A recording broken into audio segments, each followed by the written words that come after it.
This is another edition of Sylvia Gina Hunt and Self-Talk. And today we're going to talk, I'm here with my special friends, and we're going to have a conversation on lives matter, particularly black lives, because the last few weeks has been very violent, and it's just been something that's been going on for decades. It's not something that's new. And we're going to share one-on-one. All of my guests are going to introduce themselves, and they're going to talk about what really bothers them, the solution, and how we can move forward, what kind of change we really need.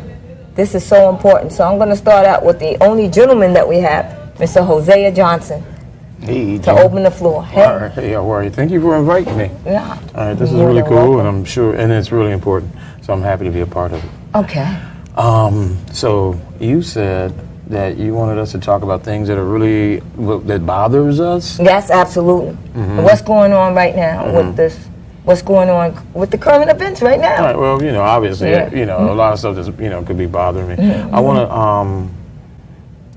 to, you know, and then, like, you know, giving us space to talk about this, everything that's bothering me, you know, death, war, destruction, lies, cheating on all levels from everyone, it all bothers me. But, and we all know what's happened, everything. Everybody, you know, they had the funeral of Mr. Sterling today. Yes. And so that was, you know, I looked at that live today. So that was, you know, kind of sad, very sad. And so, but anyway, I just want to talk about, I think we just need to have a conversation about everybody lifting our vibration, you know, as a complete and total planet. And I just want to, you know, like a starting point from this pain that we're all in, and we all know we're in pain, so I don't want to just keep talking about the pain. Right. But I just want to talk about coming out of the pain. And I've been into this concept of vibrations and everything in the universe being a vibration and vibrating at different frequencies. We were talking about this, and so it got me to like, whoa, you know what I mean? And so I personally want to vibrate at a higher frequency. Okay. And so it's like, so I've been so depressed and so sad and so mad for like the last 2 weeks. It's like, you know, the last 2 or 3 days since we've had this conversation about vibration, I've just been trying to really experience beauty and things that take my vibration higher. But I'm also trying to communicate this idea to everyone around me so that we all can like somehow, you know, not even somehow, how we can definitely come into a different vibrational stance to create a different, you know, maybe what we want to create a better good that comes back from the universe by putting a better good out there. You know, good. So that's where I'm at right now. I don't know, you know, anybody else want to chime in? Well, please jump in. We're going to introduce us? Yeah, please. Introduce yourself. Miss Osa, please. My name is Osa, and I do just. The reason I was invited here by Gina to speak to the issues of the moment right now. It's been incredibly turbulent the past few weeks. There's been an escalation, not just in the violence that is occurring, but in the level of accessibility we have due to social media. This violence is not new, and what's ironic to me is, as I hear people of every generation, younger people say it's been going on for the last 10 years. People a little older say it's been going on for decades. People who are older than that understand that it's been going on for 460 years.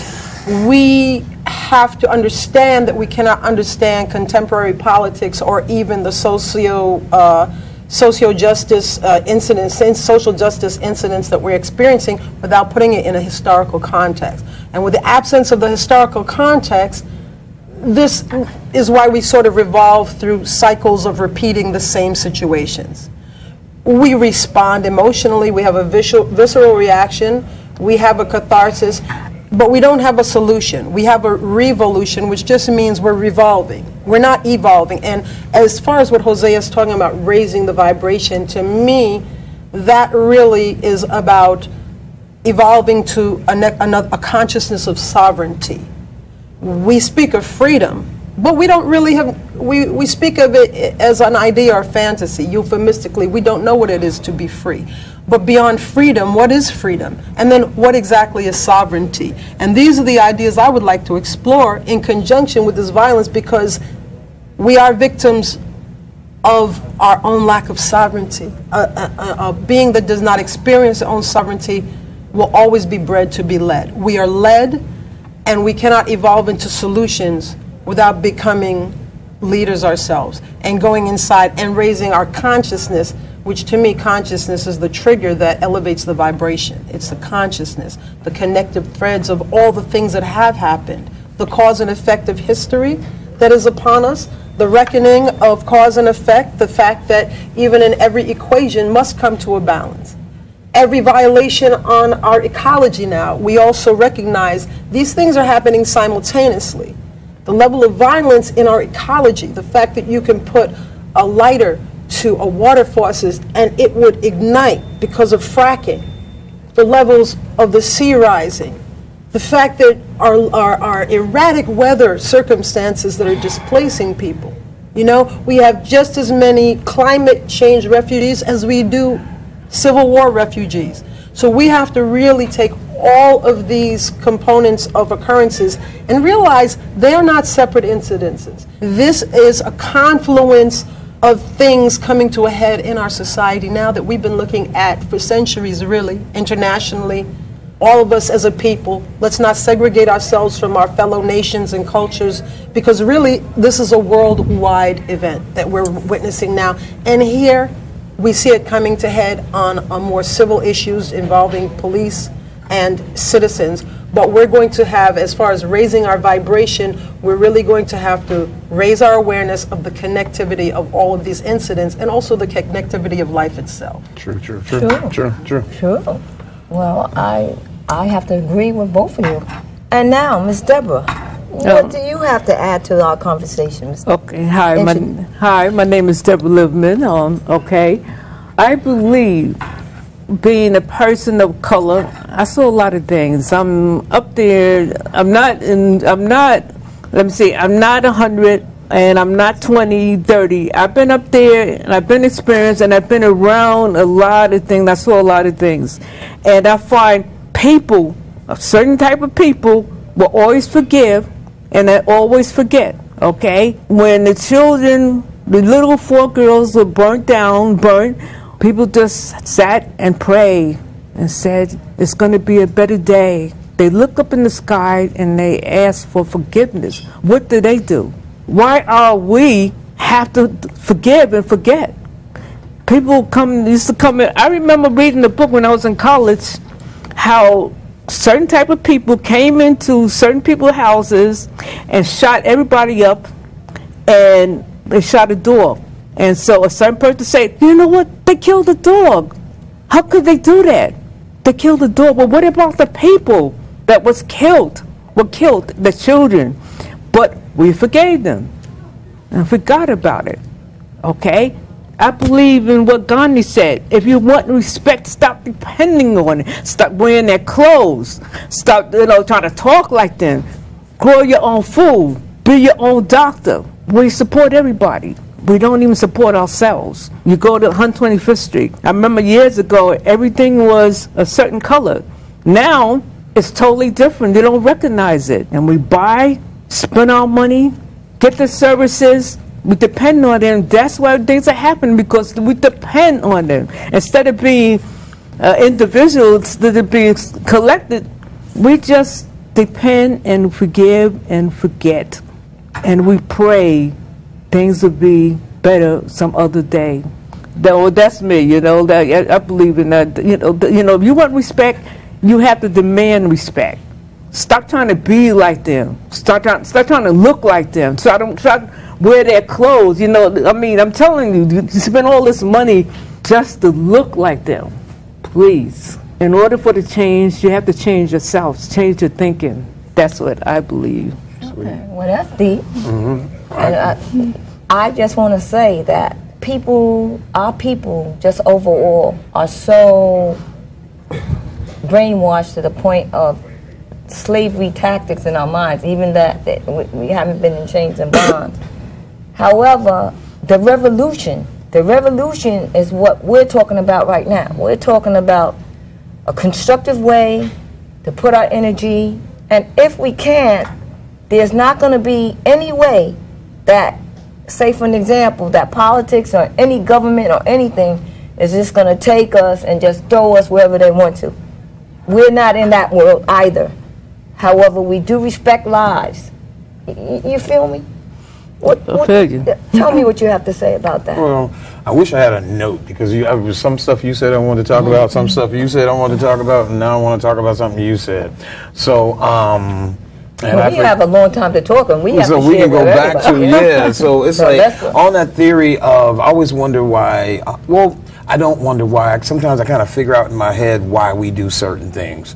And I think because we do certain things because of cultural traditions and manipulation.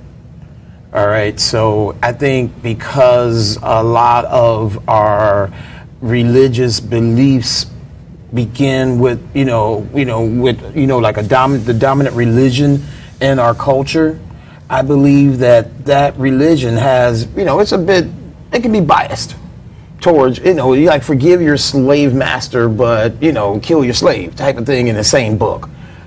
So it's like you always have this like forgiveness thing, and it always seems like the weak and the meek and all that kind of stuff, they always have to forgive. And then but I think we're taught how to forgive our victimizers in this culture.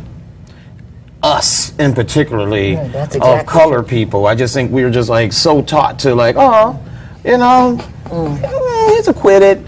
It's okay. You know what I mean? I just think that's kind of like how we're taught in this culture. But it starts at like the base of a lot of our religious beliefs. We come out of that, turn the other cheek. But, in that same book, I think it says an eye for an eye. Somebody says it doesn't really say that, but I'm not sure. I never, so. That would be Hammurabi's code. Okay. So it's like, I'm not really sure. But, but everything, it's like, but a lot of times, it's like I'm trying to stay out of religion in a sense and talk about vibration.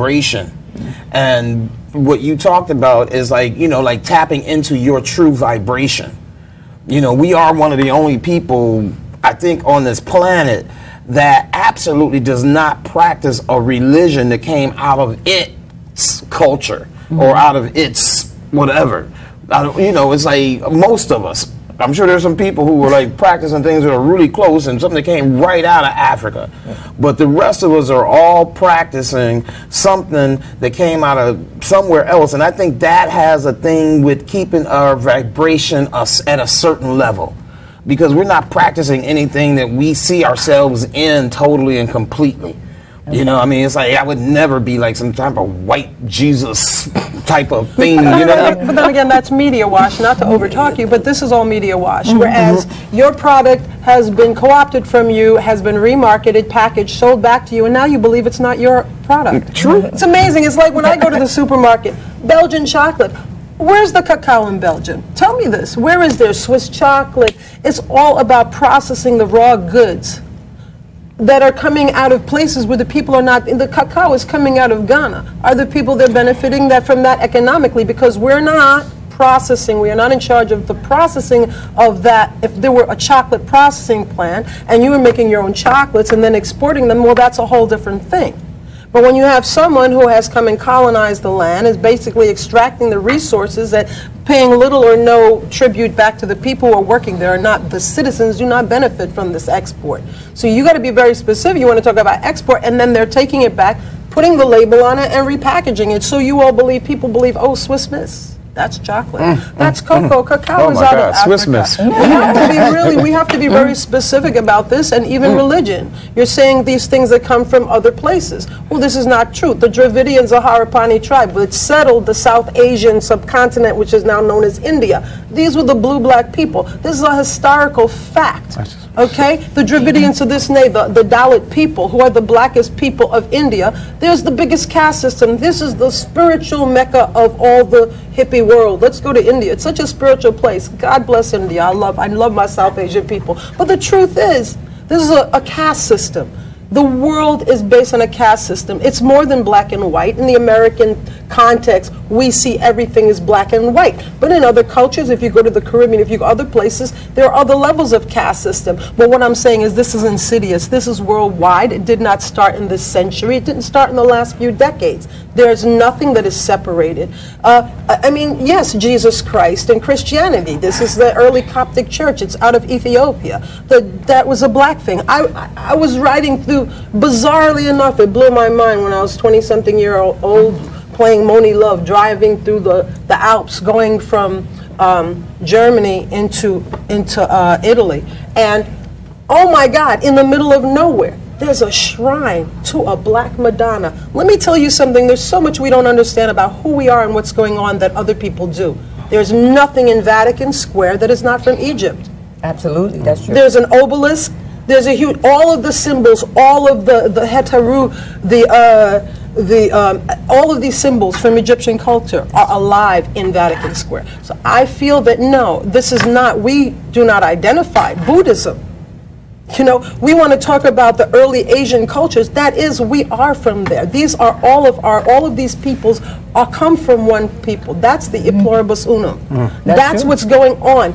And the lack of education in our culture, in our schools, this is part of the legacy of slavery, because understanding who you are will free you every time. It is not economically feasible for those who are profiting from your ignorance to educate you. So rather than looking outward constantly, being bred to be led, teach me, show me. See, that's where sovereignty comes in. Yes. Self-cultivation. Without cultivation, there is no evolution. And revolution is just redoing. It's a cyclic thing that repeats in a historic cycle. Evolution, well now, the bottom line is it is just sovereignty is a byproduct, a natural byproduct of your own discovery of self. Your vibration is raised by discovery of self, not by anything outside of you. And then the conditions in your environment transformed by your own consciousness. This is what education is about, why it's so important for our children to be focused and developed and cultivated. Culture, cultivated. By our own culture, cultivated. All of these things are very much ours. We have never laid claim to our own product. I suggest we do now, whether it be even in the Abrahamic traditions. All of these things, the word Abraham, Ham was the black skin. Abraham means black father. That's right. Why do we not know this? Why do we not know that? So all I'm trying to say is that there's more of us here. We do not know what we look like in the mirror. That is the lack of self-love that is devolving us, making us unconscious. We look at our own image in the mirror, we're swiping at it. It's the ignorance, we're seeing our reflection for the first time. When we come to consciousness, we know that everything we need we already possess, because we've been producing and creating it ever since we came here. It's coming from within us. We are our own sun.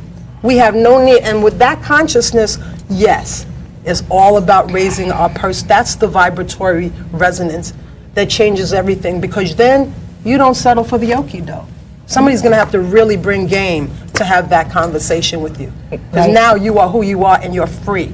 That's true. And you don't need that validation or the love from outside of yourself. Well, is that clearly the thing that's steering the hatred straight in our direction all the time? To always. There's nothing outside. If you feel something, it's coming from yourself. No, I don't feel yes, it's our preoccupation with our lack of self-love. It exemplifies the lack of love coming from us. Some communities, you know, people get called names, but the love in that home, you know, it doesn't matter what you have. Some people have less of everything and poverty and no education, but when they pick that baby up and smile and just hug it and love it, that child grows up smiling and loving themselves. They just love it. It's a different behavior. I believe it. It's evident in the behavior. You don't need what's coming from out of you. When you have that confidence and self-love, people is a different vibration. People, it disables someone from approaching you that way. Right. I'm feeling it. You know? I'm feeling it. Nothing in you is calculating a sense of loss or inferiority. No, it's a joke. Right. No, you're right. You know, and we have to really adopt that consciousness, truly. And if we are able to perpetuate that kind of new thought or training to our children and to the next generation of our kids, do you think that would stop the brutality against us, the killing against us, or the hatred towards us, just as well? Yeah, because we construct without. We're creating. It's not about circumstance. It's about state of being. We transform our state of being. Then we're creating our circumstance. Right now, we are a victim of circumstance. Yes. Yeah.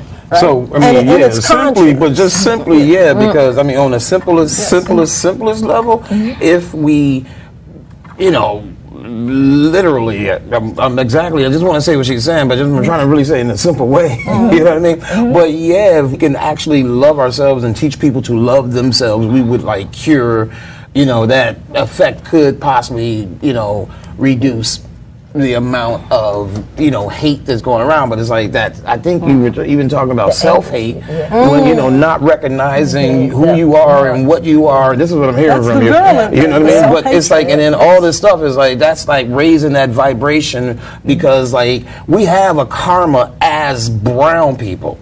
Absolutely. When I got to Nigeria, I was like, oh shit, that's where our karma is here. It's like, just wow. You know what I mean? I'm at home. It's like karma. Our karma is deep. Okay. You know, and our karma followed me to Nigeria, and I was just like, oh, okay. You know, this is why. This is where we get that from. You know what I mean? So it's like, as we got karma, and it's like, as a whole, we need to raise our vibration. Everybody needs to, because, you know, it's like, I'm just saying that. I'm not saying, you know, it's like, I don't want to come off like, oh, we need to do all this because nobody else needs to raise their vibration. Absolutely everybody on this planet needs to appreciate and have compassion for the person next to them, the person across from them, that person, you know, even laying in the gutter already dead, you still got to feel something for it. You know, and until you know, we can, as a species maybe on this planet, you know, we just need to raise our vibration. I would think, you know, it could be deeper. I'm sure it could be deeper than that. That's the emotional part. I think what Deborah said is more significant in that way. When she spoke of something very specific, economics, it's not just all about lovey-dovey, I love you, let's go eat a burger and play basketball. It's an economic reality. This is about survival. We don't understand the game of survival. We are a component. We've been so long a game piece on the board, we don't understand the game. And we were born into it. We're here because we're the greatest asset this nation has had. This is the wealthiest nation in the world. We have so many resources on this landmass. We were brought here. We worked for free for 460 years. And when you have free labor, that's how you develop. China right now is developing their China on the backs of a lot of, they do the prison labor and paying, I mean, literally having factories, paying people once a month, once a year, closing the factory down when it's time to pay them and moving. Exploitation is the seed of capital. That feeds the capitalist dream. There are no bootstraps without someone, and it's beyond race and culture. It's international. Trust me, if you're buying something lovely and cheap at Walmart that you can afford, it's because there's an exploited child or person on the other side of the planet who's living a god-awful life to make sure you get these things. And we have the luxury of social brainwashing, so we don't, and we as people of color as well as other people here, we also have that social, we want to keep new car, new. Well, no, we don't want to think about what actually is the cost of what our consumption. Right, none of us do. Okay, you know, so I see. To me, I totally believe that you want respect, and stop putting your dollars, making other people rich, wearing the name brand on your clothes, somebody's name. Okay, even when you see them in the street, they didn't even say hello to they run away from you. Stop trying to make the rich richer. Okay, instead of spending like $300-400 for sneakers, you know, like, or I got to get a new outfit, you know, like designer outfits, wear $500 just to look like the people who made the clothes, and you have to wear their tags, their name. Come on, you're not really free. Nobody is. Okay, you're not really free. And all this fashion is to make people rich. And, you know, in the meantime, you know, you're poor. I'm not saying that everybody's poor, but why spend your money in making people rich? Make your own. Low self-esteem causes us to spend money. It makes, and this is beyond race, because who spends more money on labels than the LGBT community, LGBTQ community, where calling it, you know, label, you know who's, people who have labels, and the House of Chanel, and the House of, this oppressed I'm not people, saying any names. This is the history of oppression. I really don't care what culture or what race. Absolutely. We try to buy in, we try to cover our sense of, people with a sense of inferiority, always trying to cover it with that purchase, that it makes you feel better. Like, you know, I mean, let's face it, you know, it is what it is. You know, we're here to be consumers. And I agree with you completely. But we can't just segregate all of these effects from the cause. We have to go to cause. These are symptoms like drug addiction, shopping. These are just the symptoms of the lower self-esteem and the hurt and the pain that really everybody, I mean, you got people out in the suburbs, they're not doing K2, but they're all on Xanax and oxycodone, and this is a society of people who are drugging because there's so much emotional pain on every economic and racial level. They only see black pain on the streets because that's our culture. We have always been the open book of this culture here. Yeah. But trust me, whatever you see happening to us, besides that, and we're poor and we're living, you know what I mean? I mean, it's not like we're just the only people just living out there. No, we're the other ones. people out there as well. No, there are more white people on drugs, but there are more black people in jail for dealing drugs and taking drugs. The point is, it's disproportionate because we have always been put in front of the media as the boogeyman to be scapegoated for all the ills that really it's permeating the whole society, and the lies that have been on top of the lies are why we are under a dysfunctional blanket of how do we get out of this. We can say, oh yeah, don't do this, don't make so, but you know why? You got to go to the why people are doing that anyway. You know, raise the vibration. How do we move things out of it? What is the actual practice? Like, these are the things we want to do. Yes. Okay, so now what is the path from here to there is what we really want to lay out. What is our path to doing that? What is our, you know, of course, it's an individual path for each person. And I'm coming up with my whole little raise the vibration movement is just about that on the simplest level.